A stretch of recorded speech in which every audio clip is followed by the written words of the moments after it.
네, 지금은 명지대학교 입학 전형 시행 계획이 각도 좀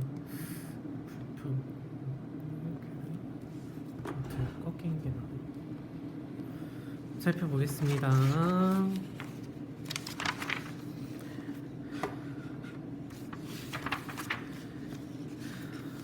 네, 진영이란다. 전형별 모집 인원, 학생부 교과 우수랑 종합이랑 나뉘어져 있나 봐요. 그죠? 두 개로 나뉘어 있어서 교과 100%랑 이 학생부 여기 교과에서도 성적 100%, 그다음에 교과 면접이 있는 전형이 따로 있네요. 그다음에 아마 여기 명지 인재 면접, 이것도 면접이 들어간 전형이네요. 크리스천 리더 교회 다니는 분들 뭐 인증 받아가지고 제출하시면 되는 방법이고, 그다음에 명인인지 서류 전형 면접이 싫다 그런 친구들 여기 뭐가 있냐면 자기소개서 항목이 있다. 그러면 면접 준비 없이 자기소개서를 작성해서 제출하면 되겠다. 그럼 자기소개서랑 면접의 차이점은, 면접은 와서 얘기하고 자기소개서는 글로 설명하는 거니까 둘 중에 본인이 더 강점이 있는 부분을 표시를 하면 되겠죠. 즉 다른 데들도 다 대부분 살펴보면 면접에서도 전공 적합성, 뭐 발전 가능성, 인성, 협동 뭐 그런 걸 다 살펴보니까 자기소개서의 그 내용들을 충분히 담아내면, 네, 자기가 전공과 직접적인 관련 내용이 타이틀이 없지만 내가 이런 활동을 한 이유가 전공과 이렇게 연관이 있다고 생각해서 좀 더 확정적으로 생각을 해가지고 활동을 했음을 어필하기 위해서, 어필하는 방법은 면접보다는 자기소개서가 좀 더 먹히지 않을까. 왜냐하면 면접에서는 그분들이 내 전공과 관련 없는 활동이라 생각을 하고서 안 물어보실 수도 있잖아요. 근데 내가 저는 이 부분에 대해서 이야기하고 싶습니다 하고서 말하기 어렵잖아요. 그런 걸 생각을 해보면 자기소개서에서 내가 뭔가 의미 있게 활동을 했는데 그게 전공과 직접적으로 관련된 타이틀명이나 교과 활동이 아니더라도 언급하고 어필할 수 있는 방법은 자기소개서가 좀 더 그런 부분에서 수월하지 않을까 하는 생각을 개인적으로 해봅니다. 네, 뭐 그 다음에 명지대학교는 나눠져 있어요. 서울 캠퍼스랑 용인 캠퍼스랑 나눠져 있으니까 본인이 어디 대학을 지원하는 건지 헷갈리지 않게 보시고, 과가 대부분 안 겹치는 걸로 알고 있거든요. 그래, 이거 보시고서 여러분들 잘, 네, 용인대학교 지원, 용인인지 서울인지 캠퍼스 보고선 지원하시길 바라고. 학교장 추천 전형이네. 학생부 교과. 네, 똑같죠. 뭐 지원 방법은 사실상 똑같으니까 요즘에 이 봐야 되는 거는 최저 학력 기준이 없겠다. 그다음에 뭐 면접이 있고 없고 이런 차이점이 있겠다. 그다음에 학생부 교과에서도 교과 플러스 면접이 들어간 전형이 있는데 비중이 30%다. 네, 7대3 비중이고, 여기도 마찬가지로 수시 학력 기준이 없고 면접 평가 요소가 돼 있죠. 인성, 전공 적합성, 발전 가능성. 이게 자기소개서 할 때도 똑같이 들어가는 항목들이잖아요. 그러니까 아까 좀 전에 이야기했던 부분들 고려하셔서 내가 생기부에 자세하게 이미 전공과 관련 활동으로 언급이 잘 돼 있다. 그렇다고 하시면은, 네, 면접을 보셔도 상관이 없고, 근데 난 면접이 너무 떨린다는 부분은 자기소개서 준비하는 방향으로 하셔도 상관없고, 이게 학생부 종합 면접 전형이네. 명인 인재의 면접 전형. 네, 서류로 1단계 뽑고 4배수로 선발하고 비율은 아까 7대3 똑같고, 여기서 보면 수능 최저 학력 기준이 없고요. 면접 전형은 자기소개서 제출이 없다라고 되어 있고요. 여기 학생부 종합 서류 전형에 보시면 여기에는 수능 최저 학력 기준이 없음하고 여기 자기소개서 언급이 없어요. 그죠? 여기는 자기소개서가 있다라는 거죠. 자기소개서를 기반으로 평가 요소에 따라 한다. 말했듯이 인성, 학업 역량, 전공 적합성, 발전 가능성 네 가지 항목을 자기소개서에 잘 담아내실 수가 있다라고 하시면 서류 전형으로 하시는 게 유리할 수도 있겠다. 면접 평가에서는 2대1로 하시네요. 2대1로 두 분이서 질문을 하신다라고 하니까 그런 부분도 미리 염두를 두고서 해 두시고선 연습을 하시면 참 좋겠다라는 생각이 듭니다. 네, 크리스천 리더 전형이 있는데 이건 사실 인원이 적어서 교회 다니시는 분들이라고 해도 굳이 이걸로 꼭 전형을 하겠다 뭐 할 필요가 굳이 있을까 싶은 전형이기는 해요.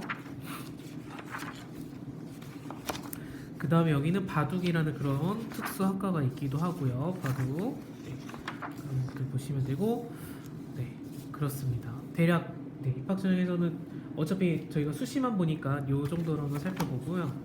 그 다음에 입시 결과 살짝 보겠습니다. 입시 결과 그냥 가볍게 교과 학생부 교과 성적으로 하면은 평균이 이렇다. 네. 1, 2가 섞여 있죠. 3이 안 보이네요. 그죠? 최저가 봐도 1, 2, 3이 없다. 교과.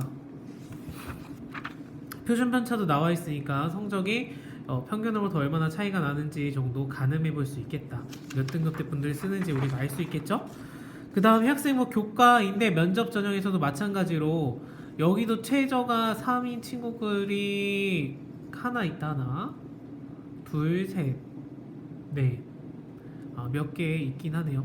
네, 이 정도 학과가 있는 것 같고 평균으로는 다 이때니까 사실상 지원하려면 내가 2등급 초중반까지는 들어와야 평균 컷에 들어갈 수는 있겠구나 할 수 있는 거네요. 그죠? 그 다음에 모집 인원 대비 경쟁률 이렇게 예비 순위가 이렇게 되니까 실제 경쟁률이 소폭 빠지긴 한다. 근데 쭉쭉 빠지는 뉘앙스는 아니네요. 그죠? 7명. 네. 경쟁률 확 줄어드는 느낌은 아니고 네. 학과마다 좀 차이가 있을 수는 있겠지만 네, 이런 부분까지도 여러분들 염두에 두셔서 경쟁률 플러스 예비순위까지 고려한 실제 경쟁률까지 생각을 하셔서 여러분들 판단을 해주셔야 합니다. 그 다음에 학생부 종합 전형 중에서 이제 명지 인재 전형, 이게 이제 우리가 대부분 학생들이 쓰는 거죠. 성적이 좀 그런 2에서 좀 밀려나 있는 친구들.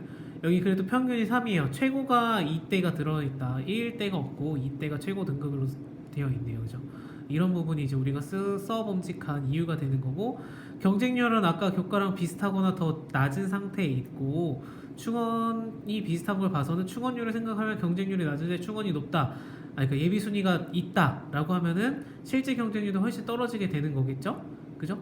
이거는 모집 인원이 20인데 예비 순위 28까지 갔으면 50명 뽑은 거니까 경쟁률이 2대 1이 되는 거잖아요. 실제로는. 그죠? 제 계산이 틀렸나요? 4.7로 되어 있는데 28명이 더 합격하면은 100명 지원한 사람 중에서 50등까지 뽑혔다라는 거니까 그러면 실제 경쟁률은 2대 1이 되는 것이 아닌가. 혹시 제 계산 틀렸으면 다시 알려주시면 감사하겠어요. 어쨌든 그래서 아까 봤던 거랑 교과 우수랑은 확실히 평균 등급이 다르니까 이걸 보았을 때 전공과 관련된 활동을 열심히 하시고 생기부가 잘 되어 있는 분들 혹은 자기소개 자신이 있는 분들 같은 경우에 3점대인 친구분들 같은 경우에 도전해 볼 수 있지 않을까. 최저는 사실 좀 애매한 건 서울에 있는 대학교니까 그 일반고가 아니더라도 다른 고등학교 출신들인 학생분들이 써서 합격된 사례가 있을 수 있기 때문에 그죠? 특히 언어 관련된 학과에서는 네 외고 나온 친구들이 사실상 붙어 6.49 붙겠지 인문계 6.49 붙진 않았을 거 아니에요. 그죠? 그럼 얘네들이 평균을 깎아먹어서 이렇게 됐을 수도 있으니까 최고가 3.33인데 지원 분포는 안 나와있지만 평균이 4.07이라고 해서 진짜 다 이런 친구들 붙었겠다 다 4가 붙었겠다라고 우리가 생각할 수가 없다. 그죠? 언어 계열이니까 그죠? 차이가 있잖아요. 그래서 그런 부분들도 여러분들이 염두를 하시고 보시면 좋겠다.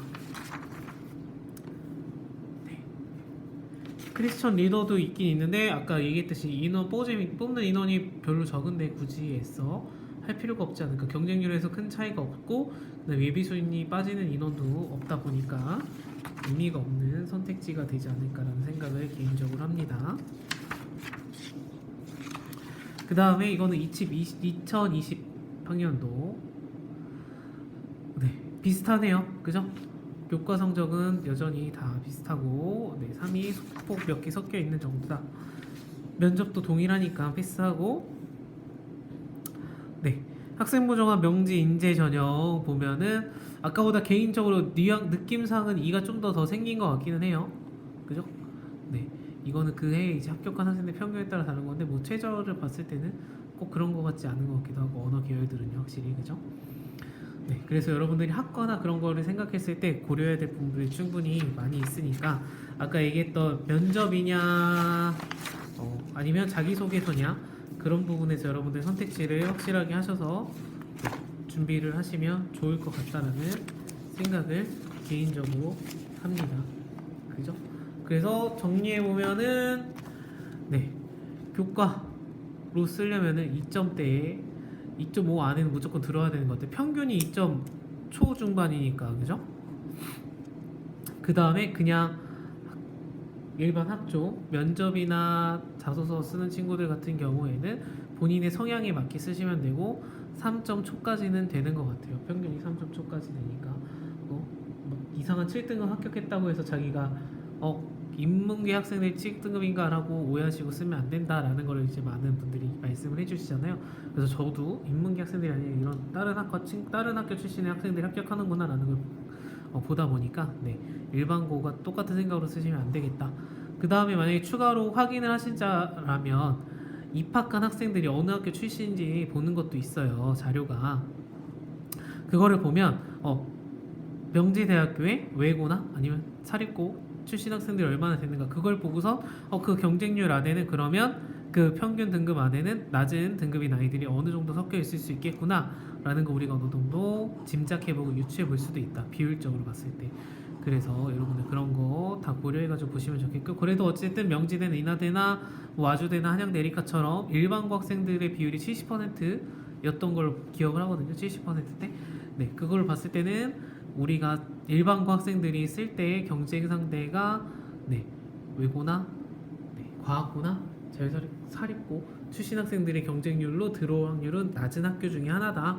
네, 그런 부분들 여러분 다 고려해서 하셨으면 좋겠고, 그 다음에 여기가 상대적 뽑는 인원이 더 많다 보니까 충원율도 더 좋고 그럼 실제 경쟁률도 더 낮아지잖아요. 그래서 개인적으로 이쪽 부분에 대해서 여러분들이 좀 더 자신 있는 전형을 지금 미리 준비하시고, 면접은 미리 준비하기 어렵지만 자소서는 지금 준비해 놓을 수 있잖아요. 그래서 남은 2월달 방학을 알차게 계획하시고 준비하셨으면 좋겠습니다.